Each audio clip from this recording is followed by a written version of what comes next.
Hello dears, നമ്മളുടെ next class വരുന്നത് Arya class ആണ്. അപ്പോൾ ആര്യ ക്ലാസ്സിൽ ബേസിക് ആയിട്ടുള്ള സ്റ്റിച്ചാണ് ചെയിൻ സ്റ്റിച്ച് എന്ന് പറയുന്നത്. അപ്പോൾ ചെയിൻ സ്റ്റിച്ച് എങ്ങനെ ചെയ്യാമെന്ന് നോക്കാം. അപ്പോൾ ആദ്യമായിട്ട് തന്നെ നമുക്ക് ആര്യ ത്രെഡ് ഇതാണ് വരുന്നത് കേട്ടോ. ഗോൾഡൻ കളർ മാത്രമല്ല, നമുക്ക് മെറ്റാലിക് കളറിൽ, റെഡിൽ, ബ്ലൂവിലൊക്കെ നമുക്ക് അവൈലബിൾ ആണ്. അതുപോലെ തന്നെ ആര്യ നീഡിൽ ഇതുപോലെയാണ് വരുന്നത്. ഇതാണ് ആര്യ നീഡിൽ എന്ന് പറയുന്നത്. ഓക്കെ, അരനീഡിൽ വേറൊരു ടൈപ്പിലും കൂടെ വരുന്നുണ്ട്. വുഡൻ പിടുത്തായിട്ട് വരുന്നുണ്ട് കേട്ടോ. ഞാൻ ഗ്രിപ്പ് കിട്ടാൻ വേണ്ടിയിട്ട് ത്രെഡിനെ ചുറ്റി കൊടുത്തതാണ്. നമുക്ക് എങ്ങനെയാണ് ഈ ത്രെഡ് പിടിക്കുക, സൂചി പിടിക്കുക എന്നുള്ളതൊക്കെ ആദ്യം നോക്കാം. അപ്പോൾ നമ്മൾ ഈ ഒരു സൂചി പിടിക്കേണ്ട മെത്തേഡ് എന്ന് പറയുന്നത്, ഹുക്ക് നമ്മൾ വർക്ക് എവിടേക്കാണോ നമ്മൾ ചെയ്യുന്നത് അതിനോട്ട് ഫ്രണ്ടിലോട്ടേക്കാക്കിയിട്ട് വേണം ഇതിൻ്റെ ഹുക്കിനെ പിടിച്ചു കൊടുക്കാൻ വേണ്ടിയിട്ട്. എന്നിട്ട് നമ്മളുടെ ring finger, middle finger, index finger, ഈ 3 ഫിംഗേഴ്സും ഇതുപോലെ പിടിച്ചു കൊടുത്തിട്ട് നമ്മളുടെ തം ഫിംഗറിനെ ഇതുപോലെ പ്രസ് ചെയ്ത് കൊടുക്കുക. ഓപ്പോസിറ്റ് സൈഡിൽ പ്രസ് ചെയ്ത് പിടിച്ചിട്ടാണ് വർക്ക് ചെയ്യുന്നത്.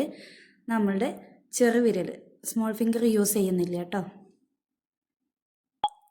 നെക്സ്റ്റ് നമുക്ക് ത്രെഡിനെ എങ്ങനെ പിടിച്ചു കൊടുക്കാമെന്ന് നോക്കാം. ത്രെഡിനെ ആദ്യം ടൈ ചെയ്ത് കൊടുക്കുക. എന്നിട്ട് നമ്മളുടെ തം ഫിംഗറും മിഡിൽ ഫിംഗറിലും ഇതുപോലെ പ്രസ് ചെയ്ത് പിടിക്കാം. പ്രസ് ചെയ്ത് പിടിച്ചതിന് ശേഷം നമ്മളുടെ ഇൻഡെക്സ് ഫിംഗറിൽ നമ്മൾ ചുറ്റിയെടുത്ത് വീണ്ടും തം ഫിംഗറിൻ്റെയും മിഡിൽ ഫിംഗറിൻ്റെയും ഇടയ്ക്ക് ഇതുപോലെ വെച്ച് കൊടുത്തിട്ടാണ് നമ്മൾ ചെയ്യുന്നത്.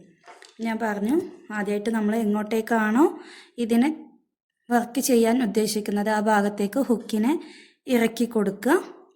ഇറക്കി കൊടുത്തിട്ട് വർക്ക് ചെയ്യുന്ന സമയത്ത് നമ്മൾ ശ്രദ്ധിക്കേണ്ട ഒരു കാര്യം എന്ന് പറഞ്ഞാൽ, ഈ ഒരു സൂചിയെ 90 ഡിഗ്രിയിൽ പിടിച്ചു കൊടുത്താൽ നമുക്ക് ത്രെഡ് ഊരിപ്പോരാണ്ട് വർക്ക് ചെയ്യാൻ കഴിയുള്ളൂ. ചെരിച്ച് പിടിച്ച് കഴിഞ്ഞാലൊന്നും നമുക്ക് വർക്ക് ചെയ്യാൻ കഴിയൂല. അപ്പോൾ ഹുക്കിനെ ഇതുപോലെ താഴ്ത്തി കൊടുത്ത് നമ്മൾ സൂചി താഴ്ത്തി കൊടുത്തിട്ടുണ്ട്. ത്രെഡിനെ നമ്മൾ അവിടെ നിന്നും ചുറ്റിയെടുക്കുകയാണ് വേണ്ടത്. ഓക്കെ, അതുപോലെ ഇറക്കി കൊടുത്ത് ത്രെഡിനെ നമ്മൾ താഴ്വശത്ത് നിന്ന് കൊളുത്തിയെടുത്തിട്ടുണ്ട്. അപ്പോൾ എടുക്കുന്ന സമയത്ത്, താഴെ നിന്ന് പൊക്കി എടുക്കുന്ന സമയത്ത് നമ്മൾ ഈ ഒരു സൂചിയെ ഒന്ന് ട്വിസ്റ്റ് ചെയ്യുക. എന്നിട്ട് ഇതിൻ്റെ ഹുക്ക് ബാക്കിലോട്ടേക്ക് വരുന്ന രീതി, ഇപ്പോൾ ഫ്രണ്ടിലോട്ടേക്ക് ഹുക്കിനെ ആക്കി ബാക്കിലോട്ടേക്കാക്കി വീണ്ടും എടുത്ത്. ഓക്കെ, നെക്സ്റ്റ് ചെയിൻ എടുക്കുമ്പോൾ ഇതുപോലെ ഇറക്കി കൊടുക്കുക. അപ്പോൾ ഹുക്ക് ഫ്രണ്ടിലോട്ടേക്ക് വേണം. താഴെ നിന്നും വീണ്ടും ഒന്ന് ചുറ്റിയെടുത്ത് ഓപ്പോസിറ്റ് സൈഡിലോട്ടേക്ക് ഹുക്കിനെ തിരിച്ചു കൊടുത്തിട്ട് വേണം നമ്മൾ സൂചിയെ പൊക്കി കൊടുക്കാൻ വേണ്ടിയിട്ട്. ഓക്കെ, വീണ്ടും നമ്മൾ ഫ്രണ്ടിലോട്ടേക്ക് ഹുക്കിനെ ആക്കി കൊടുക്കുക. ഒന്ന് ചുറ്റിയെടുക്കുക, ട്വിസ്റ്റ് ചെയ്യാം. ഓക്കെ,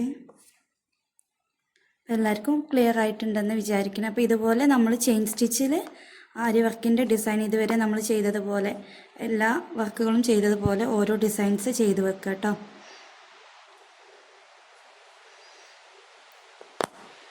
ഓക്കെ, നമ്മൾ ഈ ഒരു ചെയിൻ സ്റ്റിച്ചിനെ ഇതുപോലെ ചെയ്തെടുത്ത് കഴിഞ്ഞാൽ നമുക്ക് ഇതിനെ ടൈ ചെയ്യണം.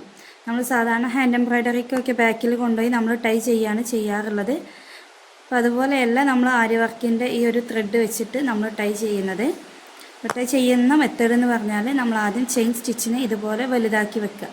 ലാസ്റ്റ് വരുന്ന ചെയിൻ സ്റ്റിച്ചിനെ ഒന്ന് വലുതാക്കി വെച്ചതിന് ശേഷം നമ്മൾ ഇതിൻ്റെ ഉള്ളിലൂടെ ഈ സൂചി ഇറക്കി കൊടുക്കുക. എന്നിട്ട് ഒന്ന് ട്വിസ്റ്റ് ചെയ്ത് നമ്മൾ അടിവശത്ത് നിന്ന് ത്രെഡിനെ ഒന്ന് കൊളുത്തി കൊടുത്ത് ഇതിലൊന്ന് ട്വിസ്റ്റ് ചെയ്ത് കൊടുക്കുക. എന്നിട്ട് മുകൾക്ക് എടുക്കാം. ഒരു ചെയിനിനെ കൂടി മുകൾക്ക് എടുത്തിട്ടുണ്ട്. അപ്പോൾ ഈ രണ്ടാമത് എടുത്ത ചെയിനിൻ്റെ ഉള്ളിലൂടെ ആദ്യത്തെ ചെയിനിനെ വലിച്ചു കൊടുക്കുക, ഫ്രണ്ടിലോട്ടേക്ക് എടുക്കുക. കണ്ടോ, ഇങ്ങനെയാണ് ചെയിൻ സ്റ്റിച്ച് നമ്മൾ ടൈ ചെയ്ത് കൊടുക്കുന്നത്. ഇനി എത്ര വലിച്ചു കഴിഞ്ഞാലും നമുക്ക് ഈ ഒരു ത്രെഡ് പോരൂല. ഓക്കെ, ആര്യ വർക്കിൻ്റെ ചെയിൻ സ്റ്റിച്ച് ഇപ്പോൾ നമ്മൾ പഠിച്ചതാണ്. അപ്പോൾ ഇതുപോലെയുള്ള ചെയിൻ സ്റ്റിച്ചുകൾ വെച്ചിട്ട് ചെയ്ത വർക്കുകളാണ് നിങ്ങളിപ്പോൾ കണ്ടുകൊണ്ടിരിക്കുന്നത്. അപ്പോൾ നിങ്ങളെന്ത് ചെയ്യുക, ഇതുപോലെ വർക്കുകളൊക്കെ ചെയ്യുക കേട്ടോ. നെക്സ്റ്റ് നമുക്ക് നോക്കാനുള്ളത് ഈ ഒരു സൂചിയുടെ അടിവശം എങ്ങനെയാണ് വരുന്നതെന്നുണ്ട്. അപ്പം ഞാൻ ഫസ്റ്റ് സൂചി ഇറക്കി കൊടുത്ത് ഞാൻ എങ്ങനെയാണോ ത്രെഡിനെ പിടിക്കാൻ പറഞ്ഞിട്ടുള്ള ആ രീതിയിൽ പിടിച്ചു കൊടുക്കുക. ഫസ്റ്റ് ഈ ഒരു ത്രെഡിനെ വലിച്ചു കൊടുക്കുക, പൊക്കി. ഓക്കെ, പൊക്കി കഴിഞ്ഞാൽ ഇതിനൊന്ന് വലിച്ചു കൊടുക്കണം. ഈ ഒരു ത്രെഡിനെ നമ്മൾ വലിച്ചു കൊടുക്കുക. നെക്സ്റ്റ് പഠിക്കാനുള്ളത് നമ്മളുടെ ഈ ഒരു ഇൻഡെക്സ് ഫിംഗറും തം ഫിംഗറും ഒരുമിച്ചിട്ട് മാത്രം പ്രസ് ചെയ്ത് പിടിക്കുക ത്രെഡിനെ. ബാക്കിയുള്ളതൊക്കെ ഇങ്ങനെ കൂട്ടി പിടിച്ചു കൊടുക്കുക. ടൈറ്റിൽ പിടിക്കരുത്, ലൂസാക്കി പിടിച്ചു കൊടുക്കുക. നെക്സ്റ്റ് നമ്മളുടെ ഈ ഒരു സൂചിയെ ഫ്രണ്ടിലോട്ട് ഹുക്ക് തിരിഞ്ഞിട്ടാണ് നിൽക്കുന്നത്, അതിൽ ഒന്ന് ചുറ്റിച്ചെടുക്കുക, എന്നിട്ട് പൊക്കി കൊടുക്കുക. പൊക്കി കൊടുത്തു. നെക്സ്റ്റ് ചെയ്യുമ്പോൾ അതുപോലെ തന്നെ താഴ്ത്തി കൊടുക്കുക, ഒന്ന് ചുറ്റിച്ചെടുക്കുക.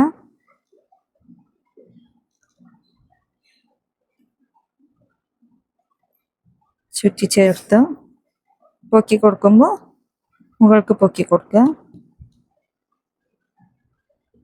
വീണ്ടും ഇറക്കി കൊടുക്കുക, ചുറ്റിച്ചെടുക്കുക, പൊക്കി കൊടുക്കുക. ആ ഒരു മെത്തേഡ് നമ്മളിങ്ങനെ ഫോളോ ചെയ്തുകൊണ്ടേ ഇരിക്കുക.